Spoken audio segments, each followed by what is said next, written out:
Hey, how's it going and welcome back to my channel. Today we're talking about the Gacha Life community and why some people hate it for no reason at all. Or is there? Hey, I'm here to defeat you guys. Hey kid, how old are you? I'm 12. Well, for those of you who don't know what Gacha is, or if you haven't heard of the Gacha Life community before at all, let us have a brief backstory. Gacha is a series of RPG-style dress-up games that were made by Looney and were released somewhere around October in 2018, with their most popular game being Gacha Life. The game allows players to customize anime characters by changing their clothing, hairstyles, weapons, basically using all the functions within the game to make a cool looking character. Gacha Life also has mini games that allow players to engage in other activities within the game that could earn them bonuses, which could be gems, or just simply replenish the stamina of the player's character. Players could also create music videos, skits, and short animations with full scenes that had backgrounds for their characters to interact with, and they could all do this while using the studio mode.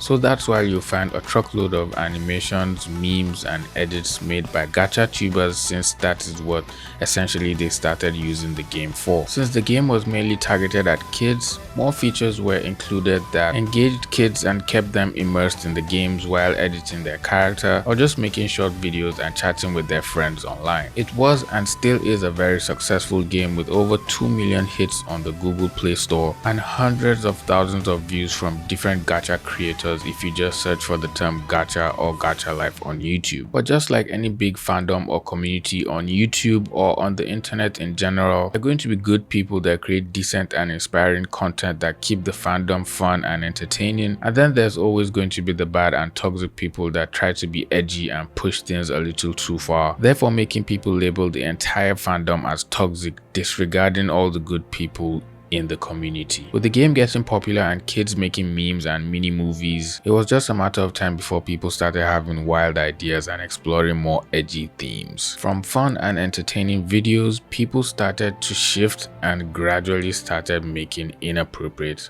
adult content, even while knowing the game was mostly filled with a child-based audience. And since there's no guarantee that parents will be able to monitor what their kids are watching on their mobile devices, some kids would have spiraled into watching some content that was not intended for them to watch. And since the game didn't have any distinct rating, literally anyone could pick up the game and play it and create whatever types of edits or memes and videos they could imagine. This brings us to the debate of why people hate the Gacha community and why people think it's toxic. Now, the Gacha community has a number of issues surrounding it that have given it a bad name, from stereotypes and trends to kids making jokes about sensitive topics, faking depression and mental illness, to inappropriate content, with the most common one being all the adult rated videos, which all started when kids started to create these type of heat Gacha videos, which is when they take a character that has some animal characteristics or is part animal and then they try to sexualize them by making them crave sexual attention. It's so bad that some Gacha tubers who were actually making good content for their fans and subscribers started to leave the community just due to the sheer pressure and toxicity of the community and how all these heat videos were just springing up out of nowhere and literally taking over the entire community. Kids just started making heat videos out of nowhere, just trying to be edgy, which is totally inappropriate in every way you look at it. And for adults who are also part of the Gacha community and try to make heat videos to bait kids into watching them, I really have nothing for you but shame, to be honest. No one in their right senses should make explicit adult content for kids and expose them to things they shouldn't learn or have access to at such a young age. The fact that kids are exposed to things like heat, incest, and all the highly foodie stuff just continues to give the community a bad name, since more and more people are creating toxic content and posting it all over the internet and making it harder for people to even find the good Gacha tubers that are creating decent content, which is why it's so difficult for you to see people who are not part of the Gacha community talk about and appreciate good Gacha tubers without mentioning that the community is toxic. TikTok kids have taken the CP videos next level and have started creating CP and making these CP videos just literally go viral. Just searching for gacha heat or gacha cringe compilation on TikTok will just leave you with your mouth wide open. Kids are making videos sexualizing incest, kids are making videos sexualizing LGBT, kids are making videos with yaoi. It's just totally wrong, especially for kids at such a young age. The fact that other kids even enjoy watching these videos without feeling some type of way is just totally disgusting. Some kids even go to the extent of pretending to make love stories, but then they infuse these stories with inappropriate content, and then they bait other kids into watching these videos thinking it's just regular love stories, which they are not. Another reason why the gacha community is seen as toxic is the trend of the kids faking mental illnesses in a bid to gain traction on their YouTube channel or just gain some form of popularity online. With one of the popular incidents which happened of a gacha tuber called Kayla Gaming. She's notoriously known for being a racist and also being homophobic.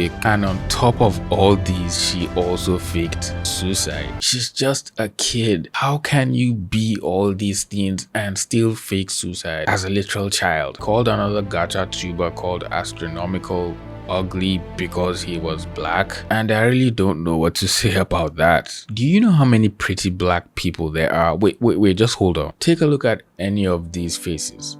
Just take a look at any of these faces. Even for a kid, you have to admit that these are literally some fine folk. The fact that she can go out of her way to downplay a person's beauty just because of their race or skin color just shows a deeper issue here, which her parents need to tackle before it turns to something else as she grows older. Coupled with the fact that she also faked suicide, I'm guessing her parents literally have their plates full. Kayla is so well known for being toxic in the community that a petition was actually made for her to be banned, and it has almost 500 signatures on it already. How can you be this hated as a child? I feel like kids going out of their way faking mental illnesses and faking depression and anxiety is really just toxic behavior, and is also extremely disrespectful to people who actually have these mental illnesses and are suffering every day from these mental illnesses. Aside from that, just pretending and forcing a mental illness on yourself can literally become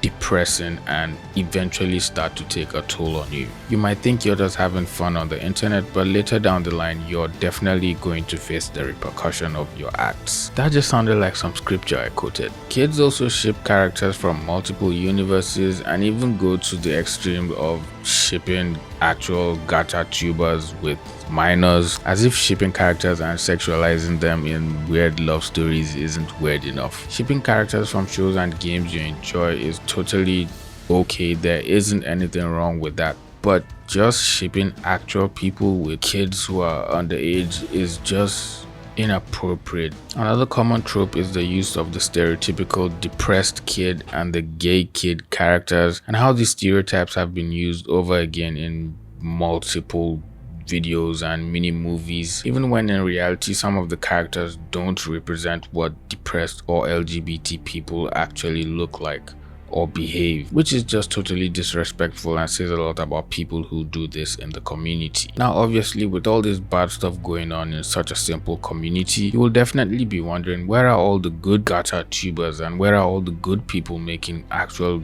good videos? Well, as the community kept growing toxic, some gacha tubers started to lose interest in making videos, and some started leaving the community or just moving on to do something else. A gacha tuber called Cute Spud, who is really popular within the community, quit gacha and stopped making videos, I'm guessing because of toxic haters or other undisclosed reasons, and just left the community for months, leaving people wondering where they went. Another very popular gacha tuber called Emily Kitty, who was also one of the first gacha tubers and a huge inspiration to others, also just wound up quitting after some time. She was really looked up to in the community and was well known for her gacha tips and tricks videos, and her music video and school surprise series were actually really good and very enjoyable. The popular gacha tuber Mellow Swirl also quit after a while. My guess is mainly because her channel was dying, or she might have just gotten bored of making videos and just decided to call it a day. She was one of the first gacha tubers to start creating gacha life mini movies, and even after she quit gacha, other gacha tubers still continued making videos and kept the trend alive. If you search the term gacha life mini movie on YouTube,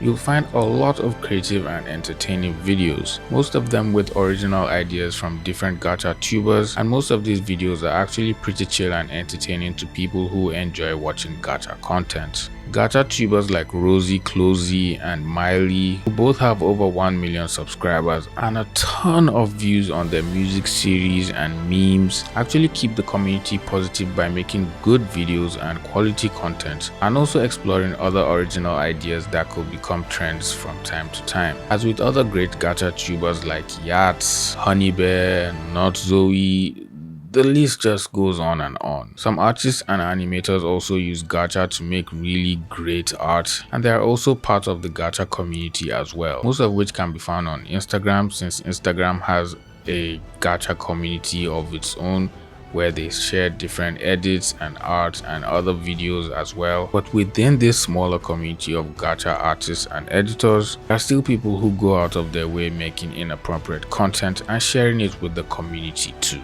Some of them happen to be minors, and when confronted about what they're doing, they actually don't feel like what they're doing is wrong at all. Listen.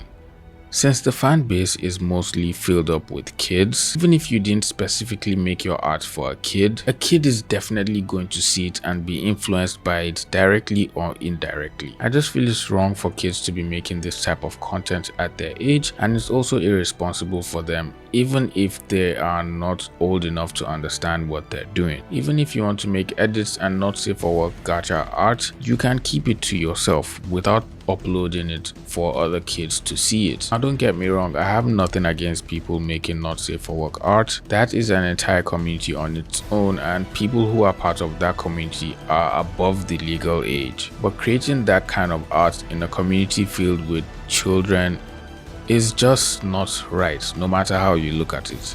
I know people might want to blame parents or guardians for letting their kids engage with that kind of stuff, but people creating that kind of content should also hold themselves accountable instead of putting all the blame on the parents only. It's so bad that Looney himself even tried making adjustments to the game when call-out videos were made complaining about how toxic the community had become, but it's been months and the heat videos are still circulating around the internet. It literally feels as if there's nothing he can do, and it's all up to the people in the community to try and change on their own terms. The gacha community is honestly not as bad as people are labeling it, and if you spend some time watching and engaging within the community, you find a lot of good content and a lot of good creators within this community. It's honestly just sad that it's always the people making toxic content that change the perception of a community. I feel the solution to changing how people see the gacha community is if people just gradually, slowly stopped